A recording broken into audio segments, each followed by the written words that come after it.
Hey everybody, Sean2 here, and welcome back to Disco Elysium, the final cut. When we last left off, well, we talked to the communist deserter down there, the guy who's sitting next to the campfire. Got him to admit to actually doing the murder, though there are some things that don't quite add up. But even more so than that, we found the Insulindian phasmid, which kind of made the whole murder, crime, politics, all that stuff kind of seem tiny in the grand scheme of things. We actually spoke with the phasmid, or rather, did we just speak to ourselves? Did we hallucinate? Kilm saw the phasmid. He didn't hear the phasmid talk, so maybe it spoke to us in our mind, or maybe we imagined that it spoke to us. Either way, let's continue and find out. So, what do we got here? We have a buoy, it looks like. Evidence. Klage's passport.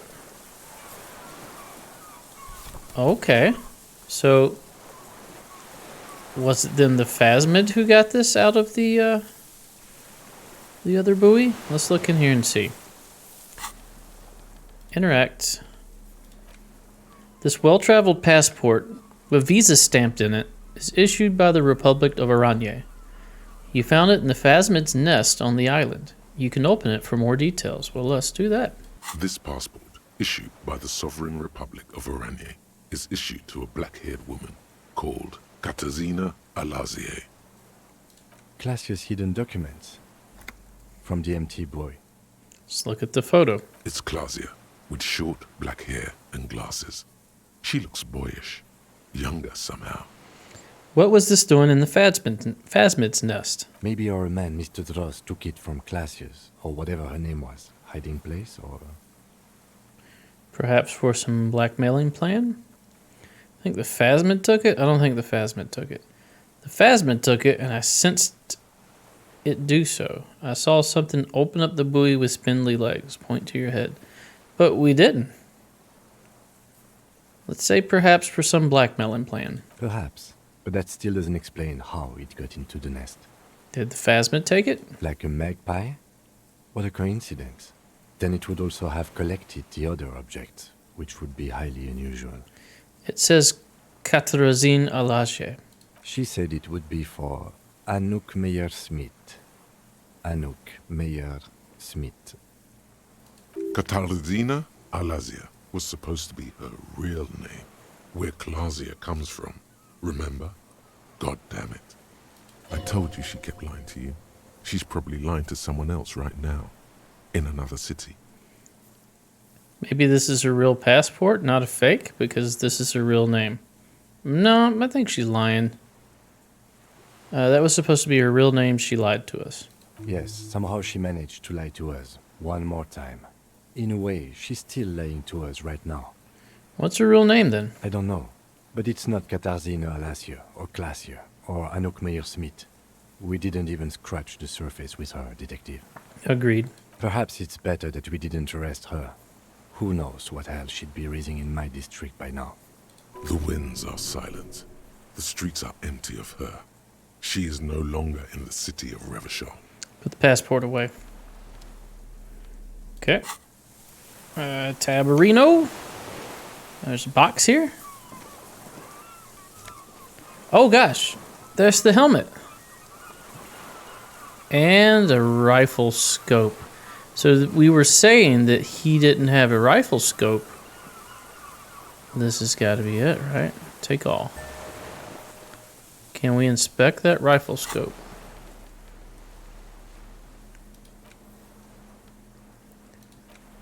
A common 30mm sniper scope attachable to almost any bolt-action 4.46. It uses an older style non-dotted rangefinder reticle. Seaweed is still stuck on the lens and it suffered water damage from its time in the phasmid's dowry. But the murder took place a little over a week and a half ago. How would it collect this much seaweed? I don't know. Maybe it did. Can we move this? Yes. And this is the 446. Can we put these together? We cannot. The bolt-action 4.46 caliber Triangong is the poor man's sniper rifle. While not the most reliable of firearms, it is relatively precise due to a very manageable recoil, thus allowing the shooter to take multiple consecutive shots fast. This particular piece is missing a scope, though, which we found. Clothes. Let's look at his helmet. Creepy helmet. This monstrous-looking bug-eyed ceramic helmet was in the phasmid's nest. It still has some reeds sticking out of it, and it smells of seawater, but it's otherwise wearable, if not exactly comfortable. Putting it on feels scary somehow. We lose suggestion, but we gain half-life. What do we got on right now? Reaction speed. Let's wear it. I want to see what it looks like. That is yeah, it's a weird looking helmet. I will give you that. We also have the gloves and shirt on. We should probably change out of this now. I don't think we're getting into a fight anytime soon. Gloves give interfacing. Let's go with half-light gloves. The shirt, we lose empathy. See if we have a better shirt. Here we go. Hand-eye coordination. What shoes are we wearing? Composure shoes? Didn't we have better shoes? We had some boots. Perception. And our jacket is composure and shivers. We can go logic. And look very dapper at the same time. Or we can go empathy and hand-eye. I think that's where we're going to go. Our hat is what? Reaction. And our neck is pain threshold. Oh, we can gain 2 more empathy with the neck. Or we can go drama. Authority hat. Inland Empire tie. That's what we're going with. All right. Tab. So what do we do now? We arrest this man. We found a scope. That pretty much seals the deal. What do you want from me? I can't go. Something is very wrong with him now. Sir, how could you not see the phasmid? See. He stares at the reeds and falls silent. Mr. Dross? The man does not respond. He keeps staring, black eyes glazed over and bulging from their sockets. His gap-toothed mouth shaking. So this is the other thing that concerns me. He clearly has some type of neurological disorder, and it makes me question whether he could actually take that shot. The other thing that made me question was there was no scope, but we did find a scope, so maybe he could take the shot. Wave your hand in front of his eyes. A light shiver passes him, followed by nothing. His hands are trembling, and he breathes slowly.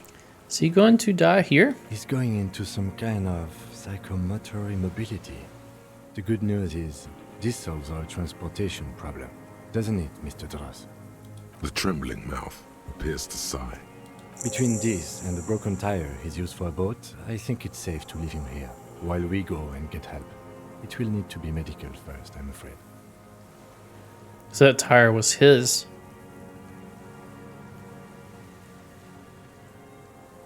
What's happened to this man? Old age and shock. I don't think it's the phasmid. Yeah, old age and shock, yes. The appearance of the phasmid in conjunction with the stress of the arrest. He spent his entire life here. For him to leave would be... We found some things in the phasmid's nest, Mr. Dross. He stares into the reeds. Your words don't stir anything in him. Perhaps you should. Let's show him the scope. I lost. You lost it, Mr. Dross. He turns his eyes to the reeds again, as he's done so many times. Beige and white stripes. He lost the scope. Then it somehow made its way over there. With the help of a magpie phasmid. Lieutenant observes the lens sparkle in your hand. This sight is a T9, Mr. Dross. Was it attached to the rifle when you made the shot? Silence. Not even a sigh. You've gotten all you will out of this poor being. Let's show him the Ornese passport. No reaction. His breathing is slow, and he appears very old all of a sudden, around 80. This is an old man, at last, no longer a tin soldier, but the broken down remains of a man. That was challenging. Did you take this passport and other papers from a boy on the coast? The spirit. He blinks and continues to stare at the reeds. He hears us. The spirit? No reply. He's gone again. Try something else? We got him back for a moment. Ceramic helmet? Nothing. Just dull staring. Not even rage left, wherever he is. If Kuno kicked it into the sea, as he said he did, the ebb would put it back here. This makes sense. Mr. Dross could have picked it up. Or the Phasmid even. If it did, this is incredible. I'm gonna let you rest now, Mr. Dross. The plastic cape flaps around his face in a gust of wind. His back is slouched, and his mouth open. The blacks of his eyes are receding. His pupils are returning to normal. Hang tight. We should think about getting back to the mainland. To get help. He'll be safe here. If we don't take too long. You really think he'll be safe here? Alright, let's do the zoom out so we don't miss anything. Hitting tab. So we gotta go back to our boat, I believe. So this is the tire he made it here on. I'm surprised we can't inspect that. Before we go down here, let's check, make sure we can't go over here.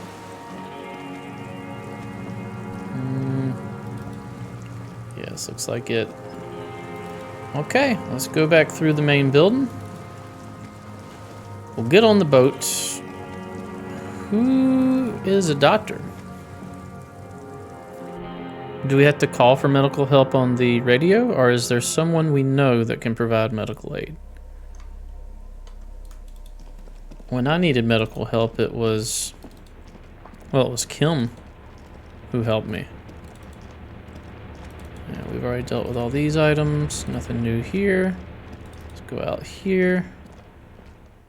Day 7. So it took us a week to figure out who the killer is and to get the murder weapon. Still not 100% on the motive. Something to do with Claget. He liked Claget. I was jealous of Claget. Plus, he's a super communist. The skiff is swaying on the waves. Turn to mainland. Let's. We are done here. Do we have to navigate, or is it just going to teleport us there? He says, adjusting his glasses as he looks out over the water. The skiff rocks gently under your weight as you get in. The ride back is uneventful and quiet. Okay, teleport. But for the sound of conversation on the water, there is someone inland waiting for you. Okay. You reach the jetty and climb out of the skiff. Who's waiting for us? Where's Netpicker lady? Look what the tide brought in. Okay. We've seen this face. Is this our boss? I think we've seen this face when we were calling the station. Jean Vicamer. Vicamer? Look what the tide brought in, says the man without sunglasses. Suddenly his expression changes as he tilts his head. Harry, you're bleeding all over the place. You're half dead. Whatever this is, it is completely unimportant compared to what you've just seen. This is true. This is the man with sunglasses from the Whirling in Rags. But where are his sunglasses? Man with sunglasses.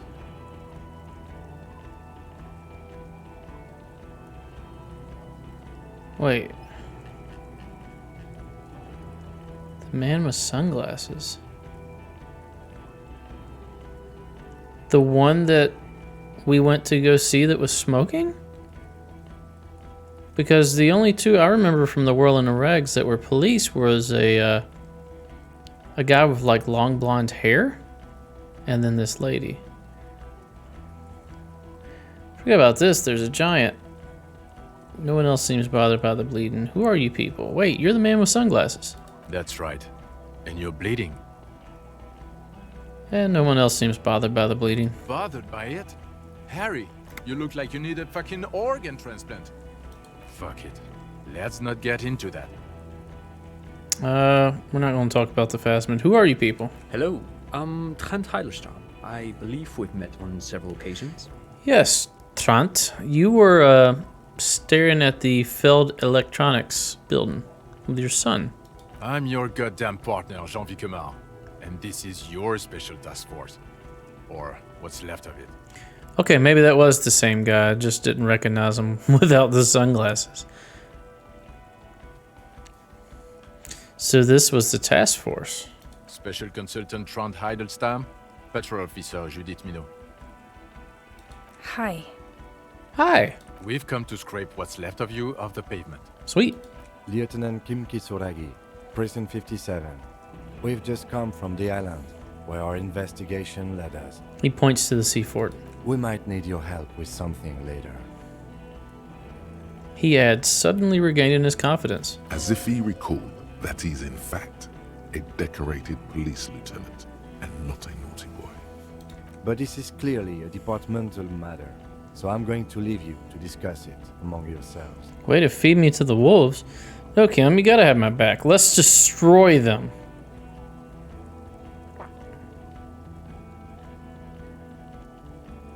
Let's destroy them. It's good to meet you, Lieutenant Kitsuhagi.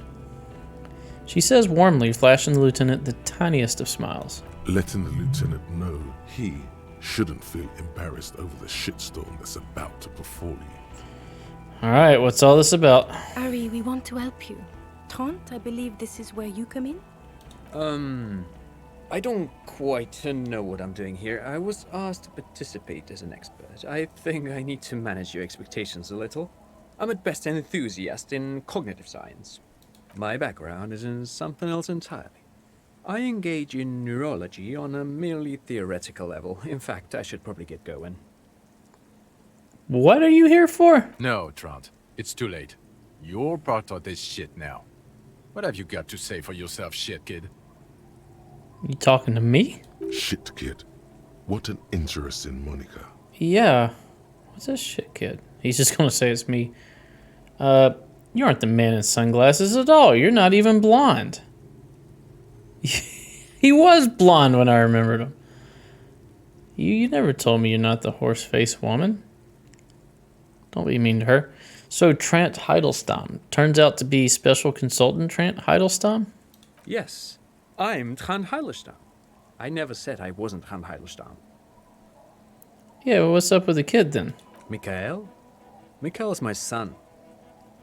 So what's up with all the interesting history? Spying on me? No, I was just interested in the Feld building and the Martinez beachhead. And Mikhail wanted to see Martinez. It was a coincidence. So what's your special consulting here? What indeed?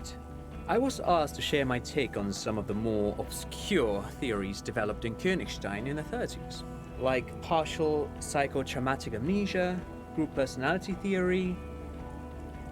Group personality theory. Psychotraumatic amnesia. Okay, now I see why you're To here. see if you're insane. He's smart. Let's move on. Well, am I?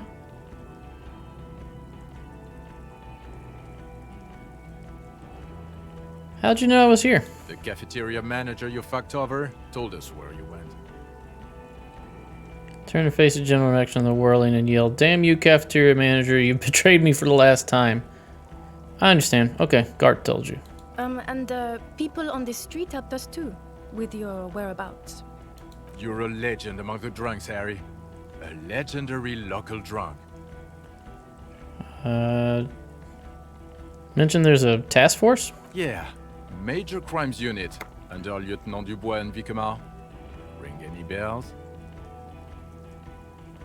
To refresh my memory, who else is in this? Refresh your memory?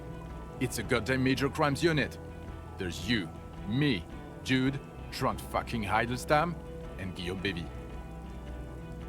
Okay. I'm technically just a civilian advisor. Fuck you. You're part of this shit show.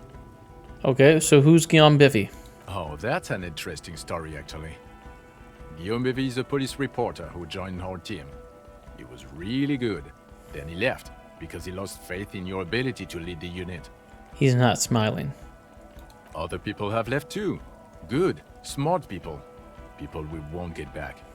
Only me and this really patient patrol officer are still here. And Trant, because I'm forcing him to stay. Is this Guillaume Bevy blonde and partial to sunglasses? Is this Guillaume Bevy blonde with sunglasses like you were? See? There! He's getting it. I was impersonating him. Look at me, I'm G-Baby. It was going to be funny. But then, you really did have brain damage. So, not so much anymore. He sincerely thought it was going to be amusing for both of you. Okay, so is this an intervention? What's this unit do? Do? It's a major crimes unit. We clear the desk of cases so Precinct 41 doesn't look like the worst station in town. We're shit tier now, Harry. Because of you. I'm sorry. The 41st isn't... He trails off, not wishing to finish the sentence. Where have you been all this time? Where have we been? We've been fucking off as far as I remember. He crosses his arms. You told us to fuck off. You said we are cramping your style. You're detective god. Fuck everything. All will burn. Detect or die. All will burn, Satellite Officer Wickenmeyer. Make no mistake about that. Make no mistake. Why didn't you detect or die then? Why would you leave a literal police god? I said all those things. I'm not like that anymore. Yes, you're sorry. You're the sorriest cop who ever lived. Nothing has changed, Harry. I've heard this repentant shit 1,000,000 times over. What's the shit kid? You. Shit kid, that's you. I figured that's exactly what he would say. Maybe you've deserved it. This is hilarious. You never told me you're not the horse-faced woman. She hasn't put on any disguise. All right, none of this is ringing any bells. The bells aren't ringing because you have brain damage. Trant, this is where you come in. How bad is it? He turns to the blonde. Well, he doesn't have visible tremors, he talks without slurring, he can drive a boat, he's standing, reasoning. All good signs, but complete retrograde amnesia, episodic and semantic. Meaning, you forgot both who you are and the definitions of money, Isola, pound, and so on. I want to know what the pill is so I can do the one check. As displayed in the station call, our interactions with him, and I don't want to be a snitch, but also mine with him before when Harry did not seem to know who I was. It's all very interesting. Interesting? Yes, interesting. I have my theories, but I would like to hear Harry's thoughts first. Harry, what do you think happened to you? Neurologically, psychologically, and why not socioeconomically? Socioeconomically? You're concerned about that? You think I'm so poor I lost my money? I drank so much I lost my memory and now I'm slowly recovering. I made it all up as fancy a stupid joke. I know what I am. That might have something to do with an anomaly in the church, a 2mm hole in the world. It may. I'm a highly experimental detective. This was the method I used to solve the case. Something so sad happened to me I couldn't be with me anymore. I couldn't be me anymore. It was a defense mechanism. Yes, I believe this is the answer because he's starting to have those recurring nightmares again. And I think the way to shield himself from those nightmares was to basically drink himself into oblivion, to forget who he was so that those nightmares wouldn't have any relevance to him and wouldn't haunt him anymore. But they've started happening again, and he's figured out who she is again, despite all of my inner mechanisms, trying to block me from remembering who she was. Something so sad happened to me that I couldn't be me anymore. It was a defense mechanism. Psychotraumatic amnesia? Trant? I can go for that. Shit kid is a broken man. Always has been. Who isn't? I know I am. But you know what? He turns to the special consultant.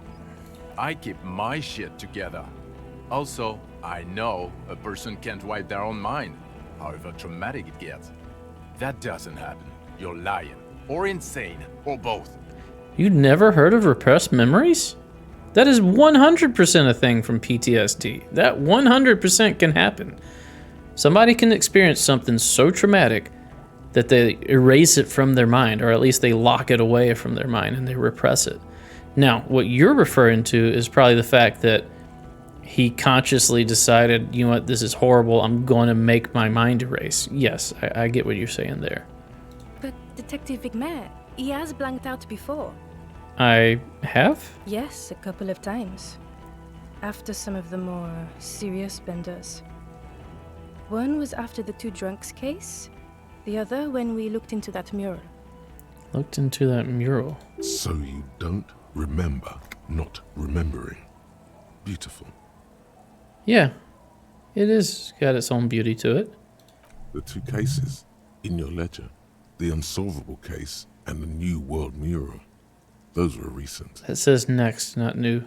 Those cases were hard on you. Interesting. So at first he dipped his toes into it, prepared.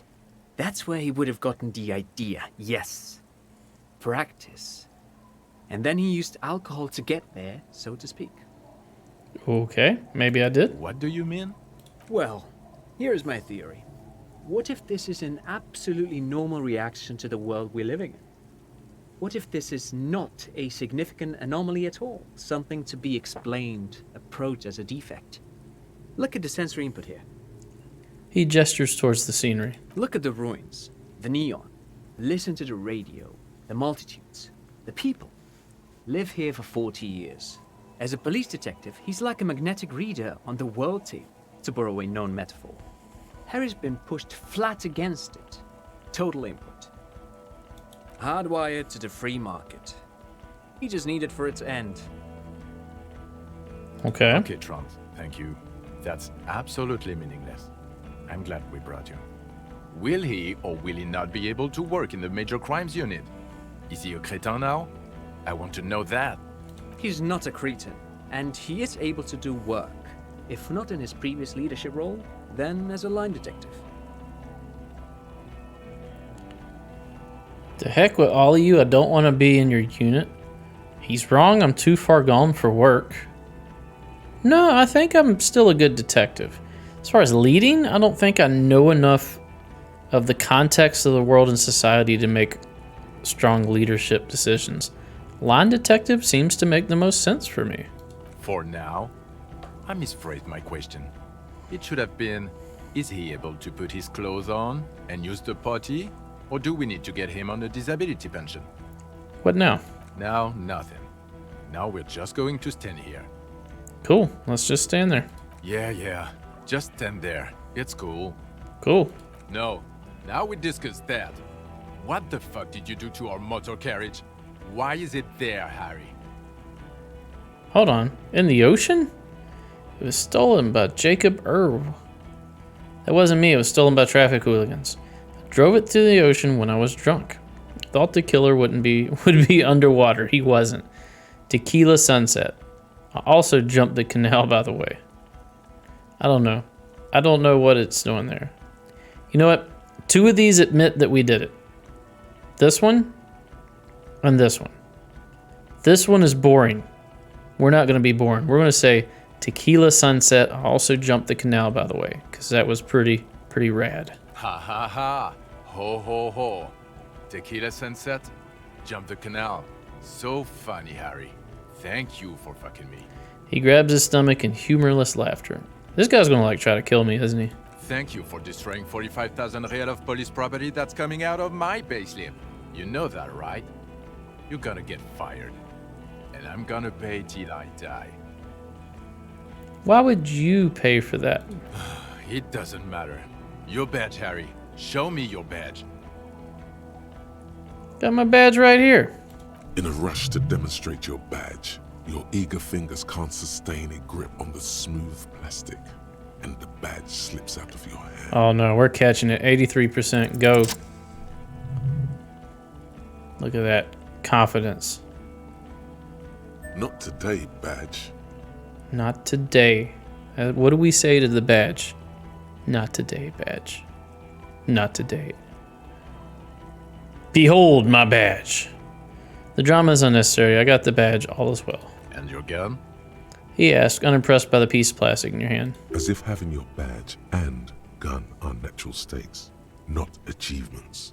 What is it with all these material objects?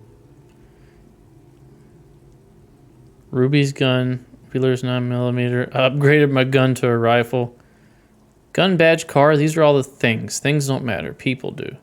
While true, in this context, this is police property and he will be paying for it. Show him the 9mm. Phew, he has it. And he didn't drop it. You're drunk like a bum, Harry. Put that thing away before you kill someone. So it doesn't even matter that I found my gun. I quit drinking forever. It's only me in this boring hellhole now.